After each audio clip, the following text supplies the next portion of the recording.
Chapter 1221. Olivia shook his head, shaking off those preposterous thoughts. There was nothing weird about that scene. Molly's body was weaker than the average person's, and Yale watched her grow up. It could be possible for him to see her as his own sister. It was the same with Jeff and Olivia. Although they didn't share the same blood, they were close. How could she have such immoral thoughts about Yale and Molly? Olivia left the villa, her face cold from the breeze. She turned on the car engine so that the heater could clear the mist of the windows. Rubbing her hands, she took the wheel and stepped on the pedal. Perhaps Molly's saddening story had weighed on her mood. Feeling down, Olivia took herself a drive around this familiar city. Her kids weren't by her side, and Jeff had passed away. Not even her only best friend was there with her. The city gave her a sense of void. While she was waiting for the green light, memories flooded her head. She visited her college and quietly sat in her favorite store the entire afternoon. The cheerful students reminded her of her past self. It was not until the darkness colored the sky black that she returned to her villa. She bought it with her money. It had nothing to do with Ethan. However, when she stepped into the place, she put in so much effort to decorate, she didn't feel a tinge of warmth. Her heart was hollow and lonely. She thought of how Yale held Molly's hand. No matter how huge the house was, it was empty without one's family's companion. Although there were Mason and Linus, she wasn't closely acquainted with them. Their busy schedules didn't help out either. They were far from being a normal family. The lights in the yard were on. Snowflakes danced in the shade of yellow light, worsening her feeling of loneliness. She opened the door, ready to turn on the lights when Ethan hugged her from behind. His body was warm, melting the snow attached to her. Resting his chin on her shoulder, he said sorrowfully, "I'm sorry, Liv." That tone of grievance made him appear like a puppy asking for forgiveness. "I shouldn't have broken the promise. If you don't want to remarry, then forget about it. I won't say those words again." His arms tightened around her. It was as though he wished to etch her in his bones. "Just don't leave me." His pitiful voice kept ringing in her ears, slowly pulling her out of the cage of loneliness. "Did I keep you waiting?" Ethan didn't expect that to be Olivia's first question. Not long, just half a day. He could have been waiting since she went to the hospital. Like her past self, who didn't know when he would return home. Waiting was all she knew what to do. The house was warm, but he didn't turn on the lights. Her hand reached out for the switch, but he stopped her. "Hold on." Holding her hand, he led her the way forward. Stars began reflecting in her eyes. The light of stars painted the floor. In addition to the night sky, it was like a reflection of a starry sky. Olivia smiled. "Do you think I'm 16 years old?" There had been no time for him to do such things in the past. Now, he wished he could make up for it. A bouquet of fresh flowers rested on the table. The petals were vibrant in color. "Liv, I've figured it out. If you don't want to marry, it's all right. As long as my feelings for you don't change, I have my whole life to try to win your heart." His deep gaze earned a smile from her. "Fine, but..." Her hand reached out to yank him over by the tie bossily. He was baffled. "Liv." Ethan filled the void in her. Standing on her toes, Olivia kissed him in the starry night. "Hug me, Ethan." Chapter 1222. Ethan wrapped Olivia tightly in his embrace, warming her up. She buried her face in his chest, circling her hands around his waist. "Don't move. Let me hug you." Solitude had been her sole companion all these years, rain or shine. Like a bird flying restlessly, she now hoped for a place to take a break. "Okay." He cooperated meekly, hugging her silently in the shade of stars. They knew each other long enough for him to know her like the back of his hand. His deep, masculine voice rang in her ears. "I'm here, Liv." She listened to his pounding heart and stayed that way for a while. It wasn't until Olivia started sweating that she released Ethan. "Feeling better?" he asked. She was fully recharged. "Much better. I'm hungry. Anything to eat?" "Hold on." He carried her to the couch. She didn't switch the lights on. The starlight projector was enough to light up the whole house. The sound of sizzling came from the kitchen. Soon, Ethan served 2 plates of steak and took out a bottle of red wine. Olivia's favorite desserts and mushroom soup were ready. How romantic, she praised. I knew you would leave the Heath residence today, so I prepared beforehand. You went to Oakland Hospital. She nodded. I can't hide my whereabouts from you, can I? The patients showered you with praises about your foundations and the incentives for expensive medicines. You sell the medicines at the lowest price, so people prefer visiting Oakland Hospital. It's cheap, and they can find a lot of specialists here. All thanks to your marvelous ideal. I simply wanted to grant your wish. It's not a profitable institution, is it? She could tell from the way the hospital operated. Yeah, it loses up to millions each year, he answered calmly. I'm afraid you're the only charitable hospital that doesn't rake in profit. It's a charitable hospital, so why profit? Olivia smiled. If Marina had known you'd do this, she wouldn't have made a fuss to be the shareholder. I bet Calvin and the others regretted it so much. He shook his head. It's not that bad. Calvin and the gang became shareholders by contributing their knowledge. They have additional cash benefits, so they don't suffer any loss. They receive recognition instead. As for Marina, she's going to suffer losses every year. I bet she'll want to sell her shares off. The Carlton family won't let her be the cause of their huge loss. Olivia was happy to hear that. Marina had always been eager to be one step ahead of Olivia to steal everything from her. In the end, Marina's ending turned out to be this. How hilarious. Let's not talk about her. Dig in before the food gets cold. Olivia took a bite of the steak. He cooked it just right, and so the tender meat was chewy. It was her favorite black pepper steak paired with vegetables as a side dish. It was delicious. Reminiscing the past, she didn't think they had ever had such a romantic dinner in the past. After the meal, she nestled in Ethan's embrace on the couch, watching an old movie. The snow danced in the air outside while it was warm inside the house. It was the ideal life she had once yearned for. A while later, the naughty hands around her waist sneaked into her pajamas. His warm palms traced along her smooth skin, earning a moan from her. What are you doing? Focus on the movie. Not the movie, watch me, he whispered in her ear. It was a low and deep sound. Chapter 1223. Ethan pestered Olivia until she muttered, stop. He lifted the hem of her pajamas and sneaked his head into her clothes. His voice sounded muffled through the garments. You can continue the movie, don't mind me. Words failed her. This bastard was a man of cold disposition in the past. Now, he was like a fireball burning in sexual desire. As her body slowly melted, there was no way for her to focus on the movie. The light from the screen illuminated the place with a dim shade. Her neck craned upward, and Ethan placed a plushie under her waist. Her pajamas reached her chest, revealing her flat tummy. Liv, he murmured subconsciously. It was late at night when it ended. The movie had finished before that. The exhausted Olivia rested against Ethan's chest, not wanting to move. He planted a kiss on her forehead. I'll carry you to the room. The scattered clothes on the floor made her cheeks burn. Are you a hungry wolf? It was the first time he had gone this far when it came to sex. He washed her up and applied cream for her. Olivia lay face down on the bed, enjoying the massage from Ethan. Exhaustion weighed on her eyelids, forcing them to close. A faint smile appeared across her lips as she recalled something. She began, do you know that Yale has a sister? Heard it in passing and that she's weak. She never shows herself in public. Why? Trying to find an opening through her. Ethan's voice hinted disdain. No need for that. I have ideas to fight him.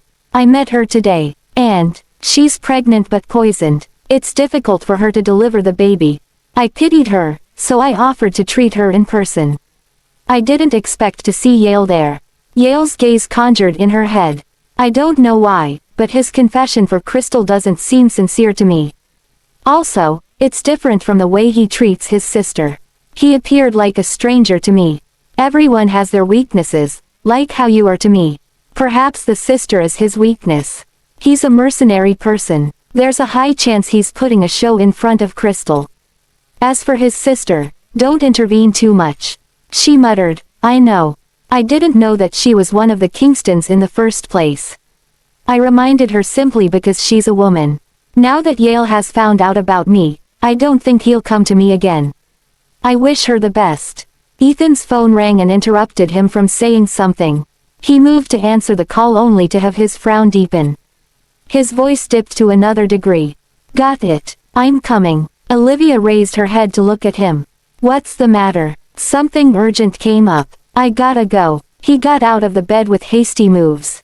It seemed like something big had happened. Within a minute, he was all dressed up and ready to hit the road. He looked at her with a heavy heart. I'll be back, Liv. Will it take long? Not sure, he answered in a rush.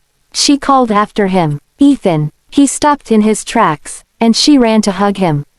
Be back home safely. It paused him for a moment before he kissed her hair. Okay. Olivia watched him vanish in the darkness and sighed. As long as there were humans, they were bound to fight. It was inevitable. Someone had to make the sacrifice in return for others' happiness and peace. When she was going to rest up, the phone she rarely used rang. It was like a devil knocking on the door. Her heart raced, but she managed to keep calm. She answered the call. Hello. There's a mission for you. It was an indifferent voice on the other end. Septem. Chapter 1224. There was dead silence in the room where Molly rested in Yale's embrace. Yale, what did Vanessa tell you? Can't you tell me about it? He gave her a light pat on the shoulder. Nothing. Why didn't you tell me how much you suffered before this? If it hadn't been for Olivia's reminder, he wouldn't have asked someone to look into what Molly did to get pregnant. Molly always brushed him off that she was taking supplements for her health. Little did he know, those casual words had hidden the hellish experience she went through. She smiled happily. It's already in the past. Look, I'm just fine. Besides, I just want to give birth to your baby. She nuzzled his chest like a kitten. If I can bear your baby, I won't have any regrets in this life. Don't blame me, Yale. There's just nothing I can do about you. He sighed helplessly. Molly pulled his hand to her belly. It's wondrous to think that our baby is right here. Are you happy? I am. But the corner of your lips is drooping. Molly pushed the corner of his lips upward. Yale couldn't mask the sorrow from his face at all. Yale, did Vanessa tell you something about our baby? You don't have to keep it from me. If it wasn't about our baby, you would have told me about it. Yale, we promised. No secrets. No matter what happens, we have to be honest with each other. Are you trying to go against your words? Despite her soft voice, her words caused him to falter bit by bit. It hadn't been easy for them to come this far. That was why he cherished their days spent together. However, there was no way for him to keep her in the dark. Leaving with no choice, he sighed deeply and said, yes, we can't keep the baby. Or both of you will die. Why? It's not as simple. Your body is weak. You got poisoned when you were young. The poison shortened your lifespan. Molly's lips parted. What? How could this be? Is it because of the poison that I can't keep the baby? You were poisoned before you turned 7. The culprit didn't want others to find out, so he fed you in small doses. And it took a toll on your body. But we looked after you well after you were adopted. Your metabolism broke it down, so there shouldn't be a big problem. Then, although your body is clean, we can't deny that your body has worsened. It's tough to stay alive yourself. When the baby grows and steals more nutrients from you, it might cause a miscarriage, or both of you might die. Molly, I'm thinking about your safety. I can't allow that possibility to stand. It is fate that we can't be with this baby. Tears pooled in her eyes. She shook her head profusely. No, it wasn't easy for me to get pregnant. The doctor said there might not be a second chance for me anymore. Calm down, Molly. If there's progress in your recovery, there is still a second chance. Vanessa's a great doctor. I've personally seen her save herself from a terminal disease. But this is a life. I can't gamble with the baby's life for something uncertain. Yale hugged her as his heart throbbed. I know, I'm also sad. You're more important to me compared to the baby. Molly, could you listen to me? The thought of losing you frightens me. You're my only salvation. Please, have mercy on me. If you're dead, what purpose do I still have in life? Chapter 1225. Tears ran down Molly's cheeks. The first half of her life was lonely. Luck was on her side, and the Kingston family adopted her. Meeting Yale was the happiest thing that had happened to her. Her sole wish was to give birth to his baby. Why was God so cruel to her? He even tried to take away the baby she went through so much to conceive. Molly and Yale were each other's saviors. They couldn't lose each other. Yale, even if we choose abortion, could you let me keep the baby for some time? I might be barren forever. His fingers reached out to brush her tears off. Silly girl. It's better to end things quickly before we have lingering feelings. You'll grow more attached to the baby as time passes. She sobbed so much that her breathing hitched. I just want to know how it feels to be a mother. Okay, stop crying. I'll listen to you. You only have until week 12. When the time comes, you must abort the baby. Teary-eyed, Molly mumbled, I know. Yale's phone rang. He rejected the call 3 times, but the incessant ringing ticked him off. In the end, he answered the call. Yale, are you not coming home today again? It was Crystal. He had all the patience in his life before this. But it ended when Olivia was revealed to be Mason's granddaughter. Yale's only advantage to the situation was gone. Furthermore, Crystal happened to be a foolish and annoying person. Now that such things had happened to Molly, he wasn't in the mood to talk to Crystal. Yeah, gotta handle something. Crystal whined, I've been vomiting these 2 days. The symptoms are getting worse. I miss you. Yale frowned. I'll come over once I'm free. I gotta go now. When he saw Molly's tear-stricken face, his heart throbbed. Sorry, Molly, I shouldn't have touched her. Unforeseen things always happen to distort their plans. If he had known the truth, he wouldn't have taken that step. Yale, you do know that I don't blame you. They drifted to sleep in each other's arms. After the call terminated, frustration bubbled in Crystal. Was she overthinking things? Ever since she got pregnant, Yale never spent the night with her. He couldn't leave her side for a moment before this. Did he find another woman to meet his sexual needs because she was pregnant? Such guesses were quelled within seconds. Indeed, many things had happened recently. It was normal for Yale to be busy. Besides, they were neither a married couple nor were they living together. Crystal was asking for too much. When a woman fell for a man, especially Crystal, who was blinded by love, she wished she could stay glued to Yale at every moment. Olivia returned to the Heath residence first thing in the morning. Buried in his work, Mason put down the documents upon her arrival. Liv, I've picked a few names. What do you think? She took a glimpse at the written names and shook her head. Grandpa, I'm indebted to my adoptive father. I don't have plans to change names. Disappointment colored his eyes, but he regained his composure in no time. Never mind then, just come to the family gatherings and... She interrupted. Grandpa, you can postpone the announcement of my identity. Something happened to my old patient. I have to go. Okay, I'll ask someone to send you there. It's nothing dangerous, is it? Nope, it's just a simple examination. Be careful when I'm gone, Grandpa. Many things are happening lately. I'm afraid the assassination won't stop. I know. When are you planning to leave? Soon. I have the flight ticket. Don't worry. I'll keep in touch. Chapter 1226.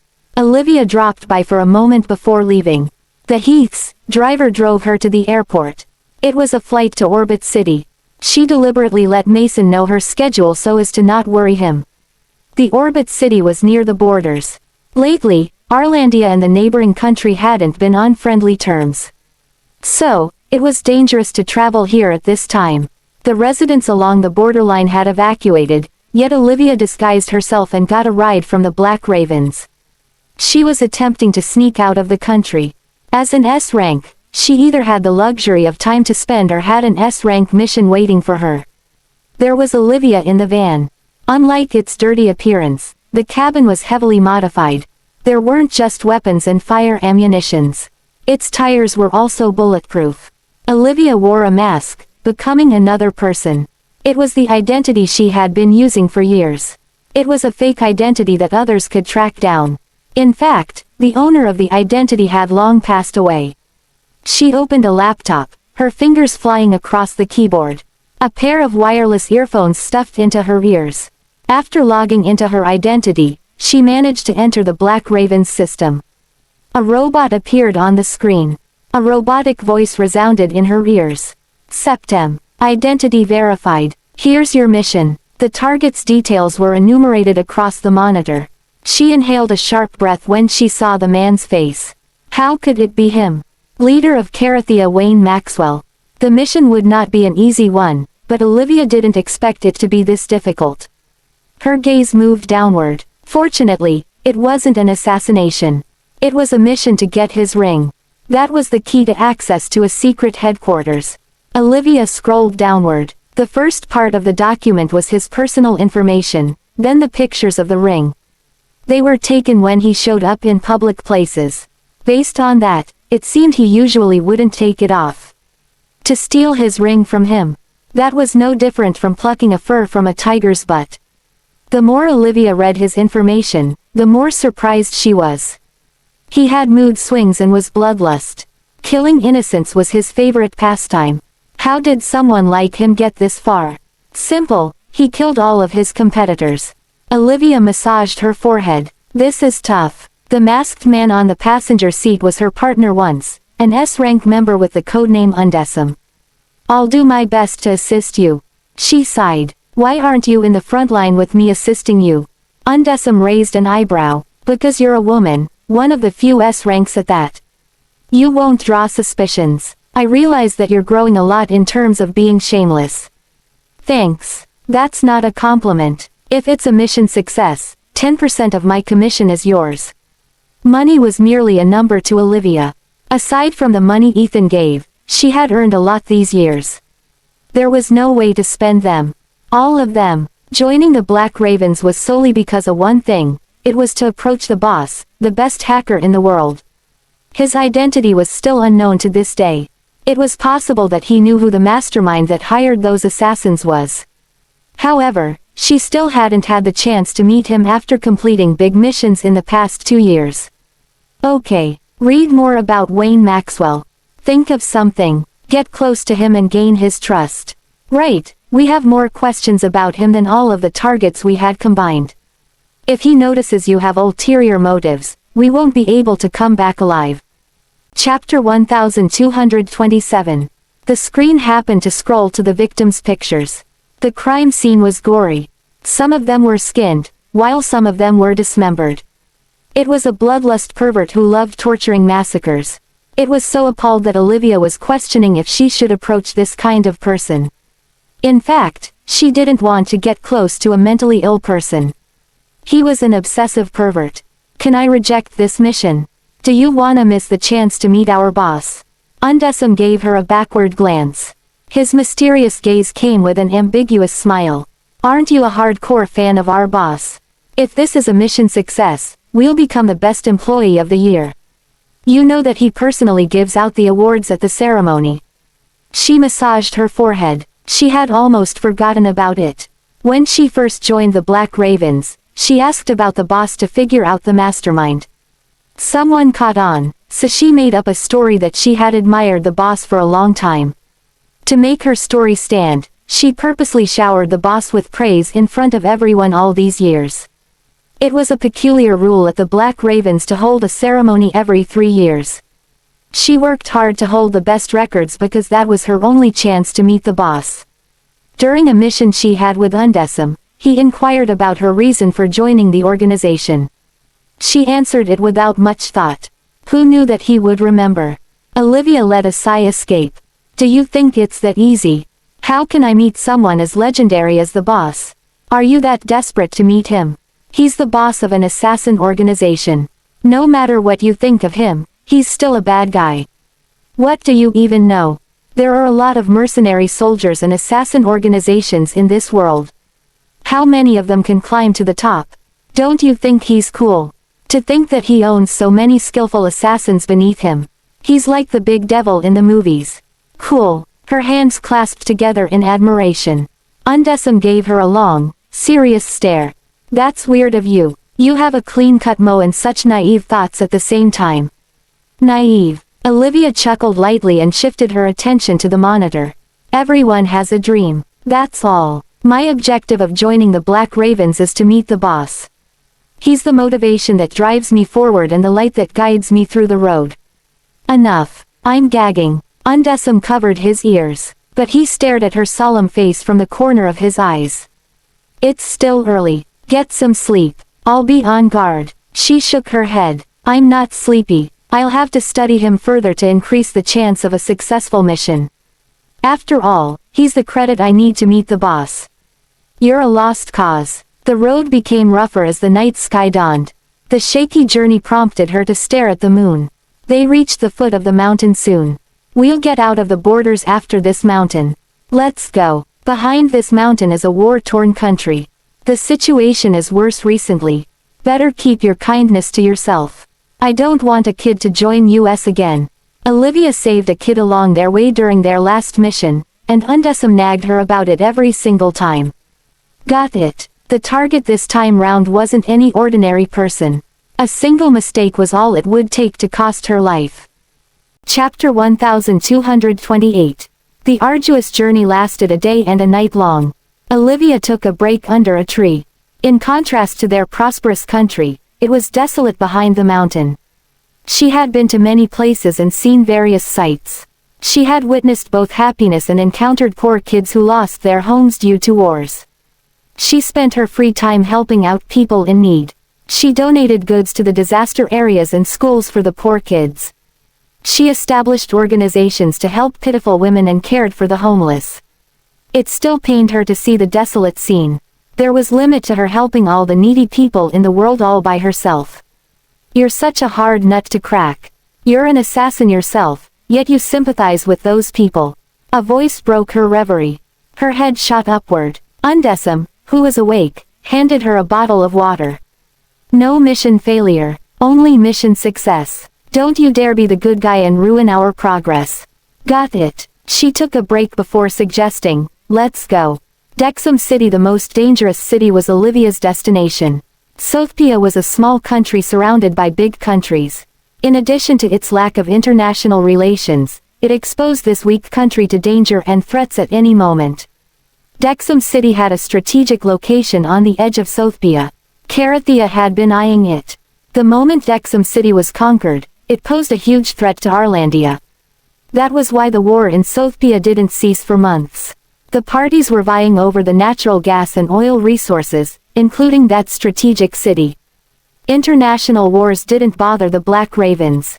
It was an independent organization paid to carry out missions. It was late at night by the time Olivia and Undecim arrived in Dexum City. The smoke in the area alone was enough to tell that a fight had just ended. Are you sure about coming to this kind of place? Her brows furrowed. If they entered the city at this time, a grenade could blow them away at any moment. This is our only chance to get close to Wayne.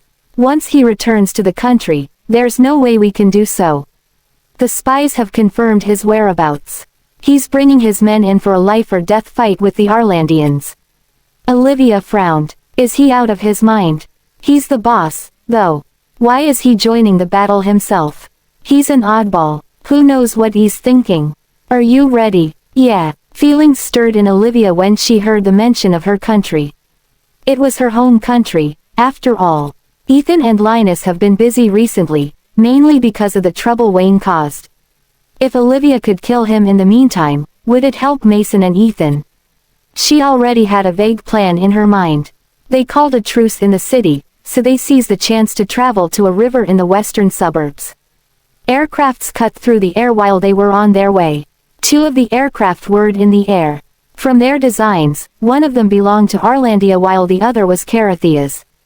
Olivia had questioned, what are they doing? An aircraft battle. Told you that Wayne has a few lost screws in his head.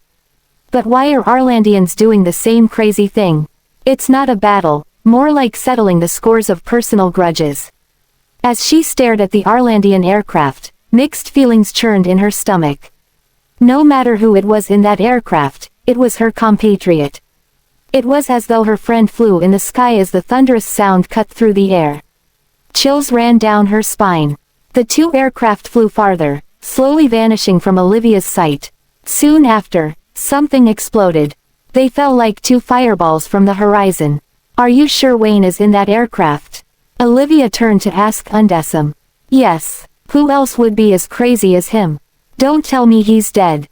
From playing his own games. Looks like luck is on our side. If we're the first to find him, we can take the ring away. Chapter 1229. Olivia felt slightly worried as she looked at that Arlandian plane. Even if she didn't know anyone on the plane, she didn't want to see other citizens of the same country suffer. Both planes had crashed. Olivia quickly ran in the direction of the plane crash. Undecim was in a good mood. Say, do you think Wayne may be already dead? Maybe it'll be a free bounty for us. He noticed that Olivia was spacing out. What are you thinking about? Nothing. Olivia didn't dare hesitate. She ran with all her might. She soon spotted a parachute hanging on a tree. Who could it be? Was it Wayne or an Arlandian pilot? It didn't matter who it was. She didn't slow down even when she was drenched in sweat.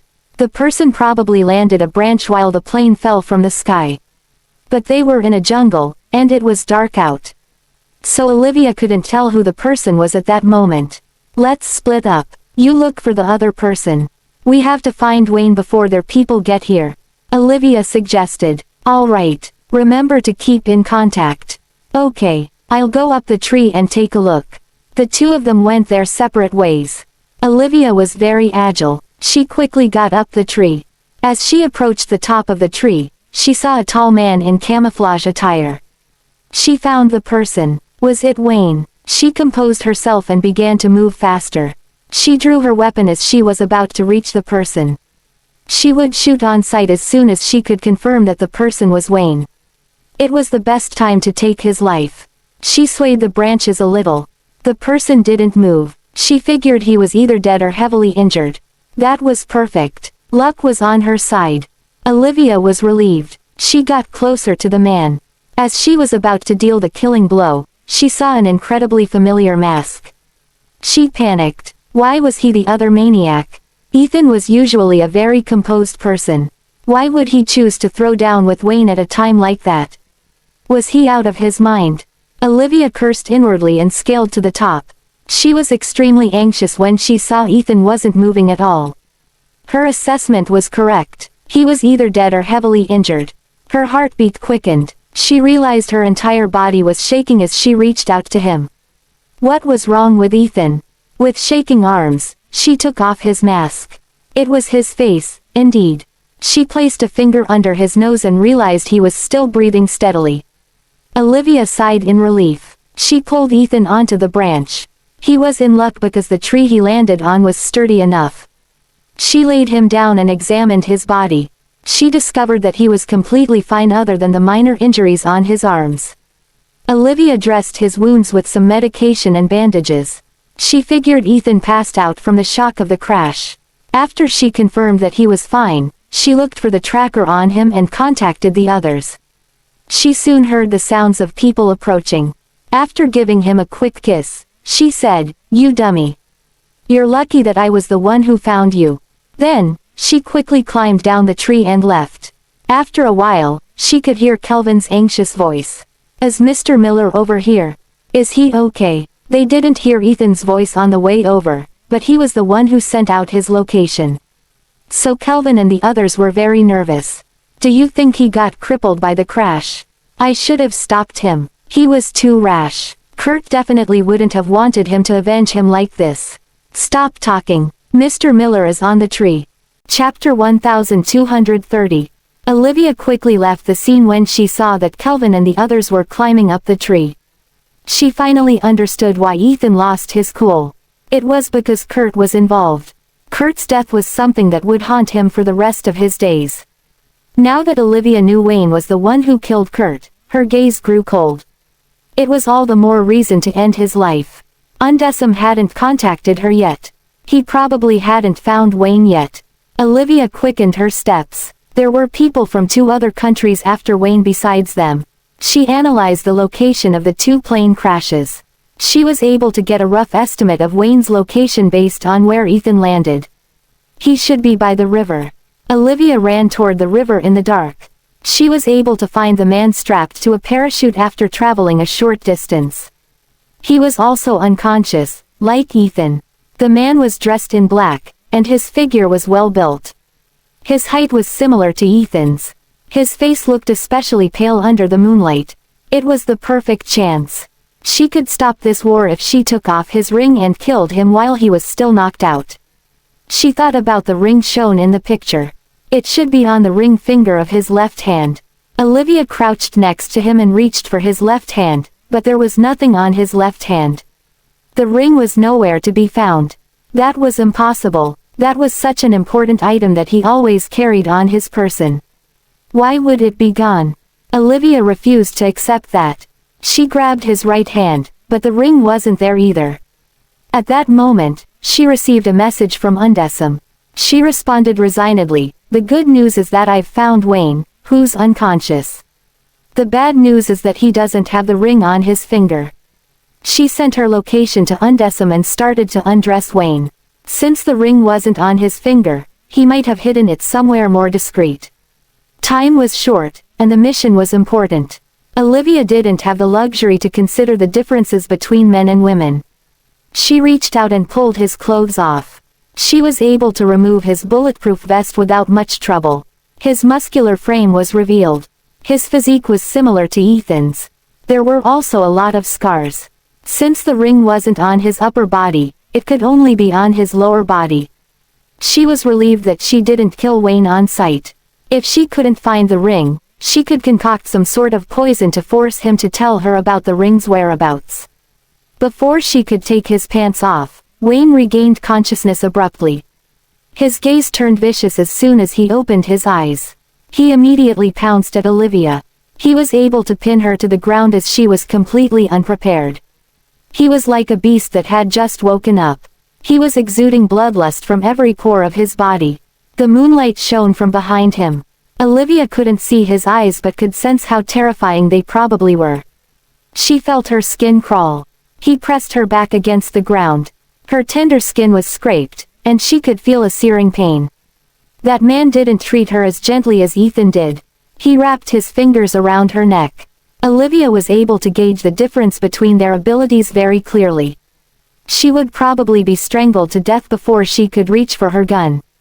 The man had large hands, his palms full of calluses. It felt like a tiger had its teeth around her neck. He could probably snap her neck in an instant. "Damn it, you're a woman." Wayne did everything reflexively. He didn't expect his assailant to be a weak woman. The skin under his palm was soft and tender. They were so close that he could clearly smell the faint fragrance of herbs on her body.